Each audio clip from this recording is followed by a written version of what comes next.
Problemas transfusionales. Donación de sangre. Es un acto solidario, altruista, seguro y sencillo que contribuye a mejorar la salud y a salvar vidas. Requisitos para donar.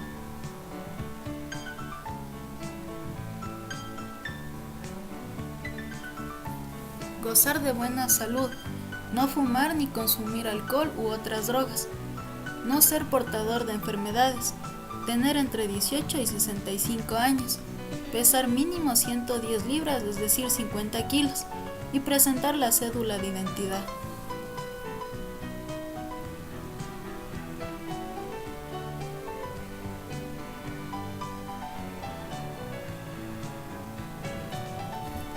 Los hombres pueden donar cada 3 meses y las mujeres cada 4 meses en los bancos de sangre.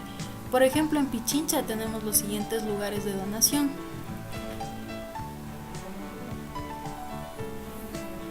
El Hospital Carlos Andrade Marín, el Hospital Militar,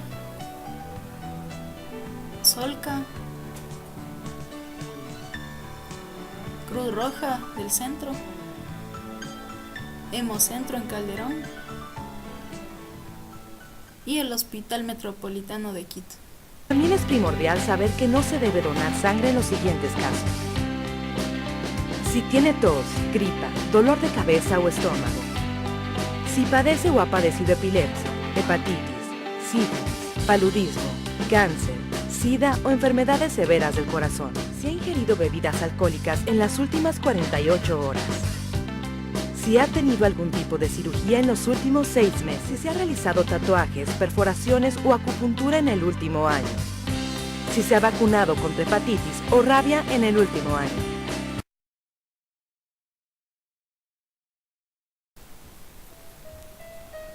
Definición de transfusión. La transfusión de sangre y de hemocomponentes es un proceso terapéutico específico que, realizado dentro de las normas establecidas, bajo condiciones precisas y administrada correctamente, envuelve un riesgo sanitario mínimo.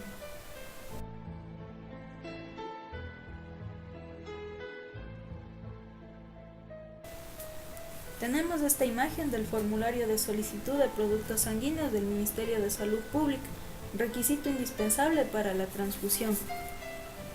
Los datos más importantes son datos de la institución, datos del receptor como fecha de nacimiento, edad, sexo, número, historia clínica y si es afiliado a alguna institución, el diagnóstico principal según la clasificación del CIE-10 y el tiempo para el despacho de componentes sanguíneos.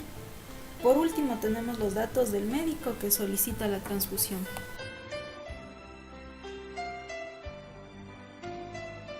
Sistema de hemovigilancia.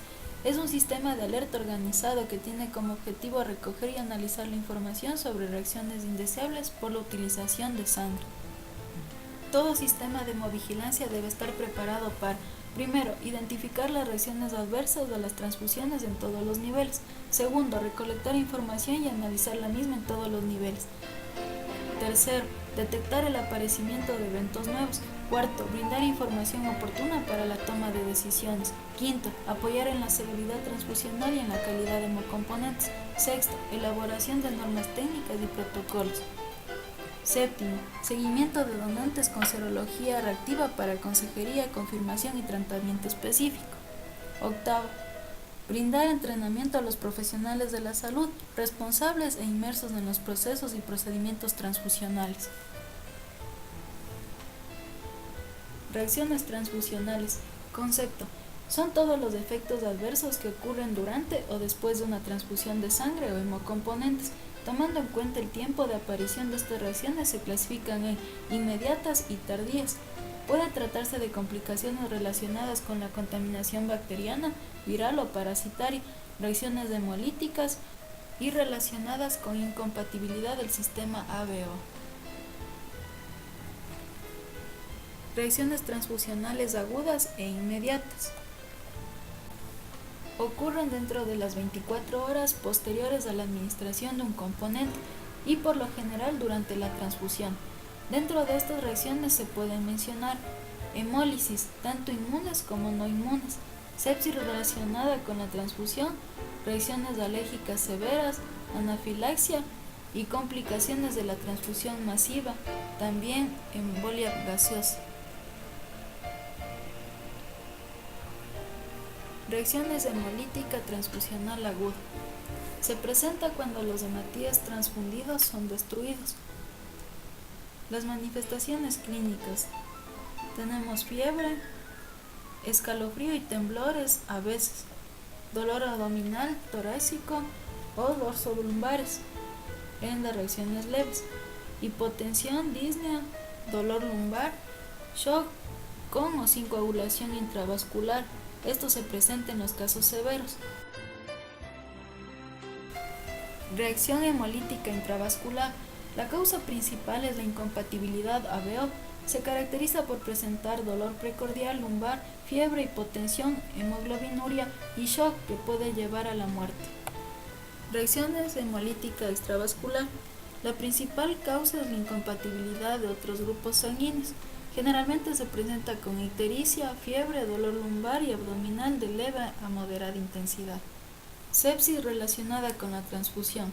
La fiebre, escalofríos, temblores, la hipotensión durante o poco después de la transfusión son los síntomas más frecuentes presentes en este tipo de sepsis. En los casos más severos, el paciente puede sufrir un shock con insuficiencia renal.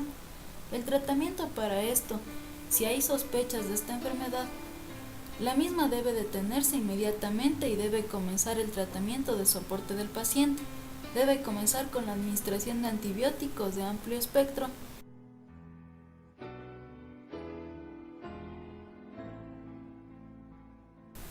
Reacción alérgica.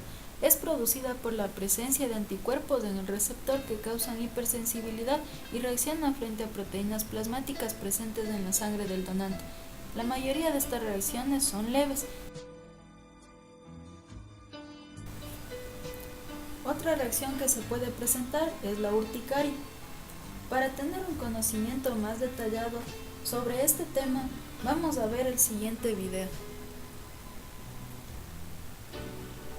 La urticaria es una enfermedad o un síndrome reaccional. ¿Qué quiere decir esto? Que la piel va a reaccionar a una sustancia. En la urticaria vamos a reconocer un eritema, que es el enrojecimiento de la piel. Vamos a reconocer lo que es la roncha, que casi todas las personas la conocen, que es un levantamiento irregular de la piel enrojecida, que puede tener como piel de naranja, se ven los poritos, puede tener como pseudópodos o patitas, ¿verdad? Puede ser de diferentes tamaños, de diferentes formas. Se puede presentar en cualquier parte del cuerpo. Cuando se llega a presentar en la cara, produce edema en párpados, en labios, pero incluso puede presentar un edema facial completo. A veces afecta la mucosa y entonces podemos tener alteraciones de la glotis o de la mucosa respiratoria e incluso de la mucosa gastrointestinal. Y estos casos pues son muy graves, hay que llevarlos inmediatamente al hospital porque puede haber una dificultad respiratoria y poner en riesgo la vida del paciente. Estos casos donde hay un edema muy importante, ya sea de la piel o de las mucosas, se debe a unos cambios vasomotores que se encuentran de los pequeños vasos capilares que se encuentran en la dermis. Se dilatan y hay salida de líquido y por eso es la hinchazón o edema. Otros casos más severos pueden estar acompañados de angioedema, que es similar a la urticaria, pero la inflamación es causada por la acumulación de líquidos debajo de la piel. Se caracteriza por una inflamación profunda, frecuentemente alrededor de los ojos y labios. Puede involucrar a la garganta, lengua o pulmones, causando dificultades respiratorias, pero en raras ocasiones. Las reacciones por transfusión de tipo anafilácticas o anafilactoides son más serias y pueden compartir la misma presentación clínica. La anafilaxia incluye los síntomas de la urticaria y angioedema en la mayoría de los casos. También puede haber hipotensión severa, taquicardia, arritmias, shock y pérdida de conocimiento. Además, por lo general está involucrado el sistema respiratorio y los pacientes experimentan disnea, sibilancias y estridor. Esta lesión es por lo general transitoria. Aproximadamente el 80% de los pacientes afectados mejora dentro de las 48 a 96 horas. Dentro de los signos y síntomas clínicos de Trali se pueden mencionar fiebre, escalofríos, disnea, cianosis, hipotensión y la aparición de edema pulmonar bilateral. Es común el aumento de la presión arterial seguida de hipotensión. La Trali puede poner en riesgo la vida o incluso puede ser mortal. Los síntomas aparecen dentro de las 6 horas posteriores a una transfusión y la mayoría de los casos son evidentes luego de 1 o 2 horas de finalizada la transfusión. Además de los signos y síntomas tradicionalmente asociados con la Trali, hay una creciente apreciación que esta complicación puede asociarse a una dramática neutropenia o leucopenia transitoria. Tratamiento. El tratamiento de la Trali consiste en el apoyo respiratorio y circulatorio. Se requiere oxígeno suplementario con o sin ventilación. Puede necesitar de agentes vasopresores a fin de controlar la presión sanguínea. Los diuréticos no están indicados ya que la Trali no se relaciona con la sobrecarga de volumen. Los pacientes con hipotensión deben ser colocados en la posición de Trendelenburg y recibir apoyo con cristaloides. Otra reacción es la sobrecarga circulatoria asociada a transfusión o llamada también TACO. Aquellos pacientes mayores de 70 años y los niños son quienes presentan el mayor riesgo, aunque todos los receptores de transfusiones son susceptibles en cierto punto. Aunque grandes volúmenes de componentes y líquidos no sanguíneos se encuentran más frecuentemente implicados, volúmenes menores también pueden precipitar el TACO. Una vez transcurridas 1 o 2 horas de la transfusión, los pacientes pueden desarrollar lo que es ritmo de galope, ingurgitación yugular, aumento de la presión venosa central, disnea, ortopnea y cambios en la onda T y ST del electrocardiograma.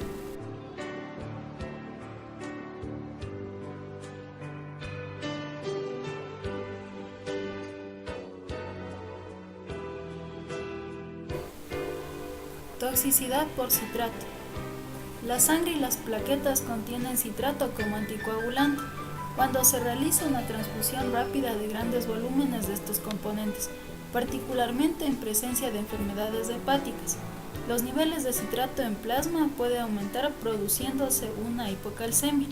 Una disminución de calcio ionizado aumenta la excitabilidad neuronal, escalofríos, mareos, seguido de una sensación de temblor difuso, calambres musculares, espasmos y náuseas.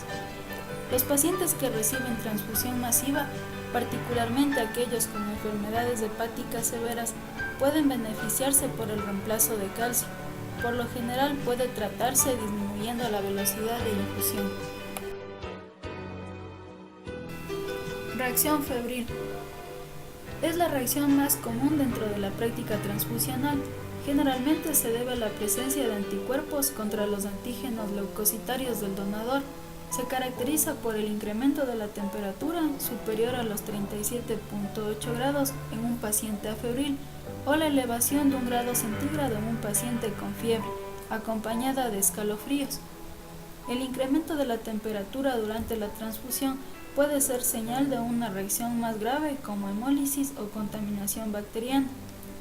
La fiebre dura máximo 2 horas después de haber finalizado la transfusión.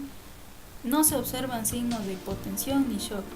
Las manifestaciones clínicas son la elevación de la temperatura corporal 1 grado centígrado por encima de los 37 grados durante la transfusión. También se acompaña con otros síntomas como temblor, escalofrío, taquipnea, hipertensión y ansiedad. Estos pueden darse durante la transfusión, pero también puede suceder 1 o 2 horas más tarde.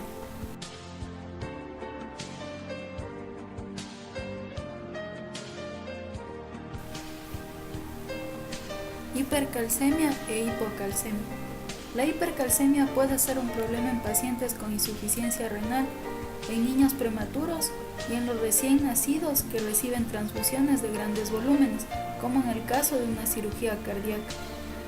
La hipocalcemia se observa más frecuentemente que la hipercalcemia luego de transfusiones, ya que los glóbulos rojos del donante, escasos en potasio, vuelven a acumular este ion y el metabolismo del citrato causa mayor movimiento de potasio en las células en respuesta al consumo de protones. Por lo general no necesita tratamiento o medidas preventivas, siempre y cuando el paciente sea adecuadamente tratado dentro de las condiciones subyacentes que puedan requerir transfusiones masivas.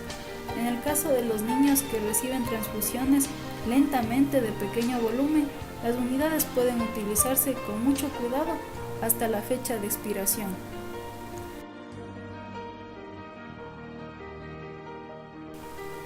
Embolia gaseosa. La embolia gaseosa puede ocurrir si la sangre es infundida bajo presión en un sistema abierto o si la sangre ingresa a un catéter central mientras se está cambiando las bolsas o los equipos de administración de sangre.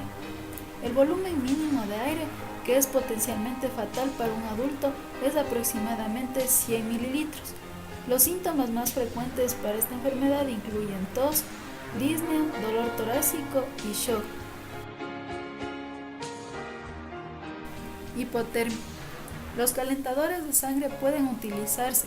Para evitar la hipotermia se deben seguir los siguientes procedimientos correctos para el uso de dichos equipos, ya que el sobrecalentamiento puede dañar o destruir los glóbulos rojos, causando hemólisis y serias reacciones posttransfusionales, incluyendo la muerte. Los calentadores de sangre cuentan con un monitor a temperatura y un sistema de calentamiento a fin de disminuir el riesgo de dicha reacción. Su médico puede recomendarle que reciba una transfusión de sangre para tratar su afección médica o para salvar su vida. Su sangre transporta oxígeno y nutrientes a todos sus tejidos y retira el dióxido de carbono y otros productos de desecho de estos. La sangre también ayuda a combatir la infección y a cicatrizar las heridas.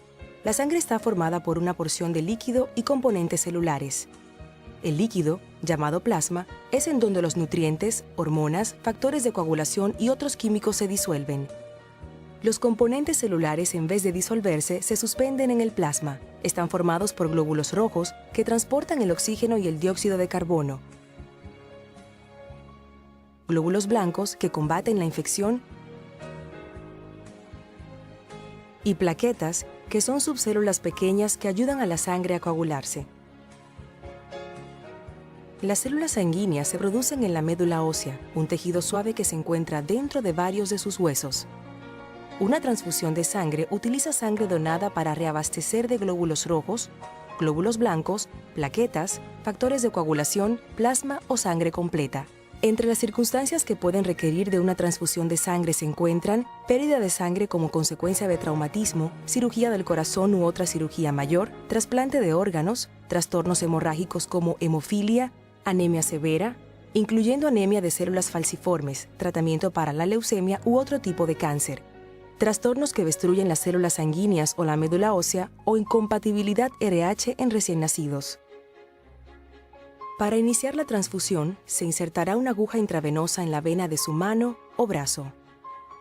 Se colgará cerca una bolsa que contiene la sangre donada y la sangre goteará lentamente a través de un tubo anexado a la aguja intravenosa, permitiendo que corra por su vena hacia su torrente sanguíneo. Durante toda la transfusión, se controlará su temperatura, frecuencia cardíaca, respiración y presión arterial. Luego que la bolsa esté vacía, se colocará otra bolsa en el tubo intravenoso en caso necesite más sangre. Cuando la transfusión finalice, se retirará la aguja. Luego de la transfusión, su médico controlará sus signos vitales para asegurarse de que no tenga una reacción adversa. Si es necesario, posiblemente se le administre un diurético para reducir cualquier hinchazón o retención de líquido. Reacciones posttransfusionales tardías. Las reacciones posttransfusionales tardías ocurren luego de días, meses, incluso años posteriores a una transfusión. Paludismo. Los signos y síntomas presentes en esta enfermedad son escalofrío intenso, fiebre hasta 41 grados centígrados o más, diaforesis intensa, Un ataque completo dura entre 4 a 8 horas y puede acompañarse de fatiga, cefalea, mareos, síntomas gastrointestinales como anorexia, náuseas, diarrea ligera, vómitos y cólicos abdominales. También puede acompañarse de mialgias, astralgias, dolor de espalda y tos seca.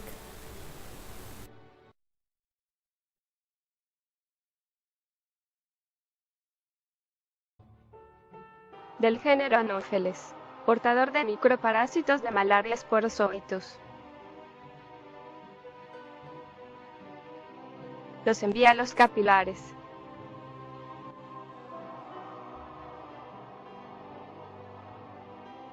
Estos viajan al hígado y lo infestan,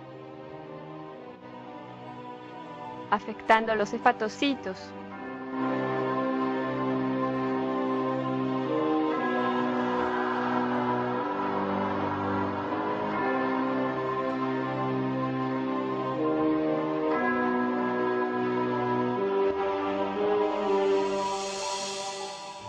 Los esporozoitos penetran en las células hepáticas hepatocitos.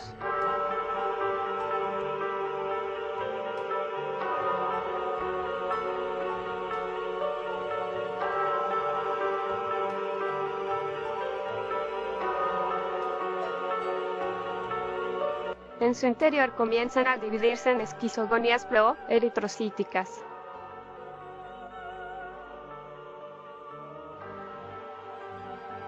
Aumentan su número y se convierten en numerosóitos.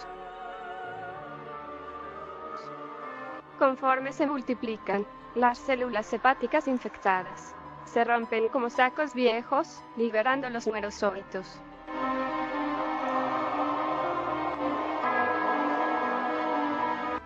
Los numerosóitos comienzan a circular en el torrente sanguíneo.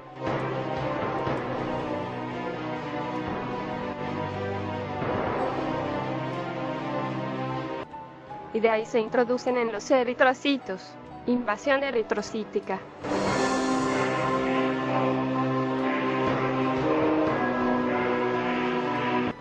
En su interior se dividen y se convierten en trofozoitos en anillo. El anillo se subdivide y da lugar a los esquizoontes, que son células individuales, surgiendo las esquizogonías eritrocíticas que terminan su división rompiendo los eritrocitos.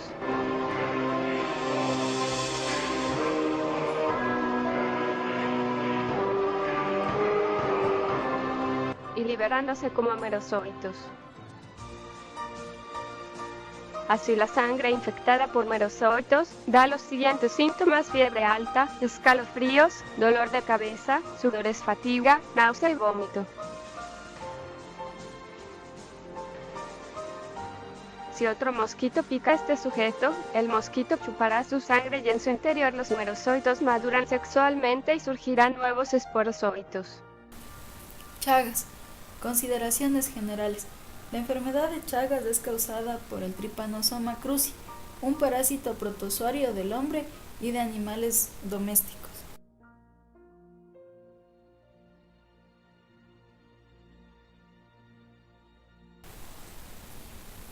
Signos y síntomas de la enfermedad.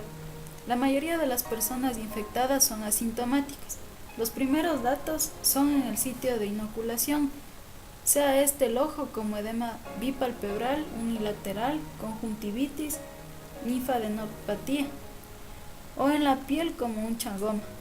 Los hallazgos subsecuentes incluyen fiebre, malestar, cefalea, hepatomegalia, esplenomegalia leve.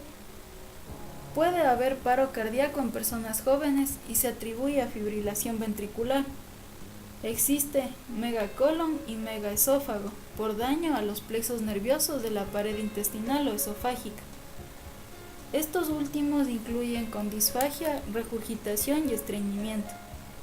En la etapa aguda hay que buscar los tripanosomas examinando sangre fresca, anticoagulada y observando las siguientes preparaciones teñidas: frotis de sangre gruesos, capa leucocitoma después de la centrifugación de 5 a 10 mililitros de sangre heparinizado.